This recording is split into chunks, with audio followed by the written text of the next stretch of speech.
ముద్దమందారంలో నటించి ముద్దు ముద్దు మాటలతో బిగ్ బాస్ హౌస్లో ఆటాడేద్దాం అనుకున్న తనుజాకి హౌస్మేట్స్ అంతా పెద్ద బాంబు పేల్చేశారు. ఇక శ్రీజ కామనర్గా అడుగుపెట్టిన అమ్మడు తనుజని క్వశ్చన్ చేసేసింది.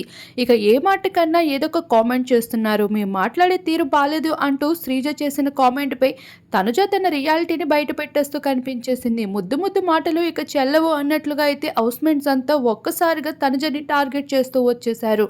ఇక మాస్క్ మ్యాన్ సైతం నోరిప్పుతూ తనుజని క్వశ్చన్ చేస్తూ వచ్చేశారు. ఇక కామనర్స్ కి సపోర్ట్ అందిస్తూ రీతు చౌదరి సైతం తనుజని టార్గెట్ చేసిన దాంట్లో నో డౌట్. ఇక అన్ని మాట్లాడిన తర్వాత సారీ చెప్తే సరిపోదు తనుజ, ముందుగానే రిలీజ్ అయ్యి ఉండాలి అంటూ రీతు చౌదరి తనుజకి గట్టిగానే క్వశ్చన్ చేసింది.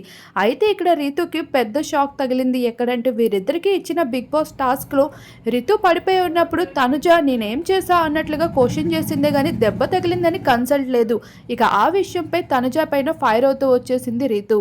ఇక ఇదే ఛాన్స్ అన్నట్లుగా శ్రీజ కామెంట్స్ చేస్తూ రావడంపై తనుజపై రీతు కూడా అదే విధంగా రెచ్చిపోతూ వచ్చేసింది. ఇలా ఫైనల్గా హౌస్లో అయితే తనుజ కాస్త నెగిటివ్ ఇంపాక్ట్ కలిగించుకుందని చెప్పాలి.